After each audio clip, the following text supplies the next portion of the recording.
बेटियों में फर्क। रमाकांत जी अपनी पत्नी उषा और 3 बेटियों के साथ रहा करते थे। रमाकांत जी दिखने में ज्यादा अच्छे नहीं थे, सांवला रंग और छोटा कद, लेकिन उनकी पत्नी उषा काफी गोरी और सुंदर थी। रमाकांत जी की 3 बेटियां थी, सुहानी, सलोनी और ईशानी। सुहानी पढ़ने में बहुत तेज थी, लेकिन रंग रूप में अपने पिता पर गई थी, इसलिए दिखने में कुछ खास सुंदर नहीं थी। सलोनी का रंग रूप अपने माता और पिता दोनों पर था, लेकिन ईशानी पूरी तरह से अपनी माँ उषा जी पर गई थी और दिखने में बेहद खूबसूरत थी।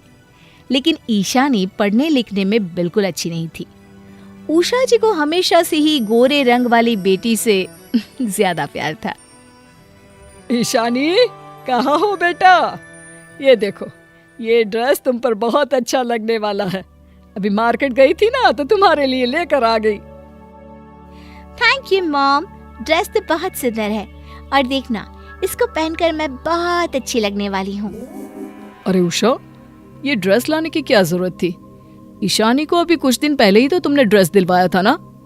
अब मैं क्या करूँ, मेरी बेटी है ही इतनी सुंदर, जो भी ड्रेस देखती हूँ इसे पहनाने का मन करता है। वो तो ठीक है, लेकिन तुम जानती हो ना, इसका पढ़ाई में बिल्कुल मन नहीं लगता। दूसरी तरफ सुहानी को देखो, हमेशा क्लास में टॉप करती है। और सिर्फ पढ़ाई लिखाई करने से क्या होता है? बात जब शादी ब्याह की आएगी ना, तब पढ़ाई लिखाई नहीं, रंग रूप ही काम आएगा। और वैसे भी सुहानी सबसे बड़ी है, सबसे पहले तो हमें उसी की शादी करनी है। मेरी तो कुछ समझ में नहीं आता, सारा दिन पढ़ाई करती रहती है। अरे क्या होगा इस लड़की का? बात तो तुम्हारी सही है, लेकिन फिर भी ईशानी को थोड़ी बहुत पढ़ाई तो करनी चाहिए ना। और उधर सलोनी को देखो, सारा दिन बैडमिंटन खेलती रहती है। पापा, अगर मुझे स्पोर्ट्स में इंटरेस्ट है तो इसमें गलत क्या है? अब आप ही देखिए ना, सुहानी को पढ़ना पसंद है, ईशानी को पढ़ना बिल्कुल पसंद नहीं है, लेकिन मेरा इंटरेस्ट स्पोर्ट्स में है। सबकी अपनी मर्जी होती है ना पापा। अपनी मर्जी से जिंदगी नहीं चलती बेटा, कभी कुछ काम सोच समझ कर भी करना चाहिए। और ये बैडमिंटन खेल खेल कर तुम कर क्या लोगी? माँ, वैसे आप मेरे लिए कभी कोई ड्रेस लेकर नहीं आती, मुझे भी नए नए कपड़े चाहिए। बेटा वो क्या है ना, तेरे लिए कपड़े लाने में बहुत सोचना समझना पड़ता है।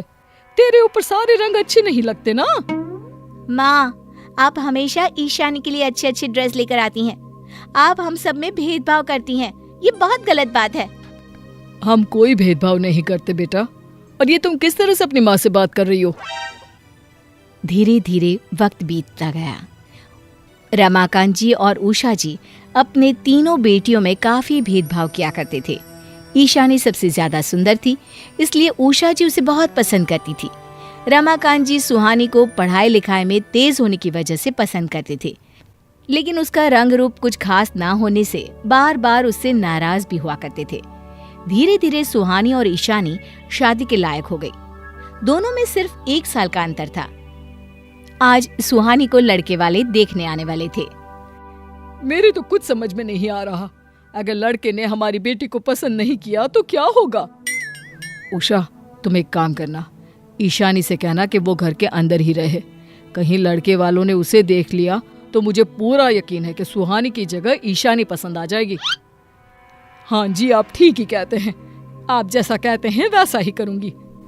कुछ देर बाद लड़के वाले सुहानी को देखने आते हैं। लड़का दिखने में कुछ ज्यादा ही हैंडसम था। ये देखकर उषा जी चुपचाप घर के अंदर गई और उन्होंने रमाकांत जी को अंदर बुलाया। मुझे लगता है कि हमें सुहानी की जगह ईशानी को बाहर ले जाना चाहिए। ये तुम क्या कह रही हो? वो लोग तो सुहानी को देखने आए हैं और सुहानी बड़ी है। अरे आपने देखा नहीं, लड़का कितना गोरा चिट्टा और हैंडसम है। सुहानी का क्या है? और वैसे भी ये लड़का सुहानी को पसंद करने वाला है ही नहीं। हाँ, अरे लेकिन हमारी बेटी, वो क्या सोचेगी हमारे बारे में? अरे इसमें सोचना क्या है, बच्चों की शादी का फैसला तो उनके माँ बाप ही लेते हैं ना। वो भी इस बात को धीरे धीरे समझ जाएगी।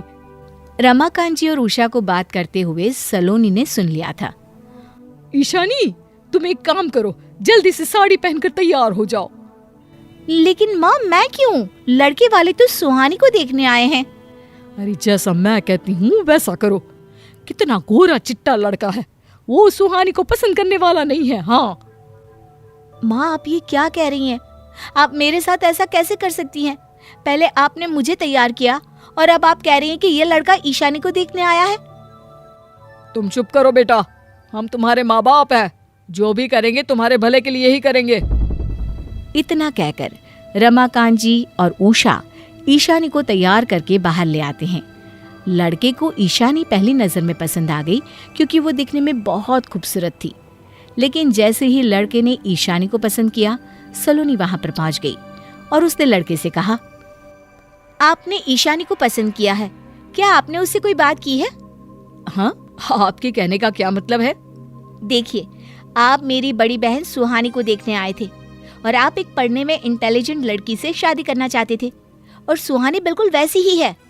इसका मतलब मैंने जिसका प्रोफाइल देखा था ये वो लड़की नहीं है?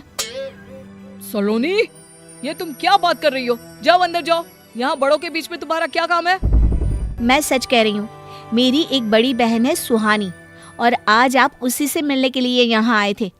लेकिन मेरे मम्मी पापा को लगता है कि ईशानी दिखने में बहुत ज्यादा खूबसूरत है, इसलिए आप उसे पसंद करेंगे। ये बात सच है कि ईशानी दिखने में बहुत अच्छी है, लेकिन मैं एक पढ़ी लिखी और इंटेलिजेंट लड़की से शादी करना चाहता हूँ। अरे बेटा, क्या करोगे इंटेलिजेंट लड़की से शादी करके? इतनी सुंदर बीवी तुम्हें मिल रही है। नहीं आंटी, माफ कीजिए, पर मुझे सुहानी से मिलना है।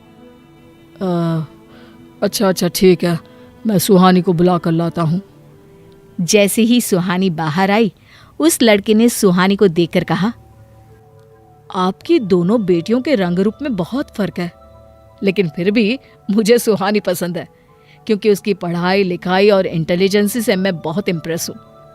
और मैं आपको भी एक बात कहना चाहता हूँ, आपको इस तरह अपनी तीनों बेटियों में फ़र्क नहीं करना चाहिए। आपकी तीनों बेटियों में अलग अलग क्वालिटीज़ हैं और आपको उनके हिसाब से ही उन्हें जीवन में आगे बढ़ने के लिए प्रेरित करना चाहिए। और शायद उनकी ये बात उषा जी और रमाकांत जी को अब अच्छे से समझ में आ गई थी।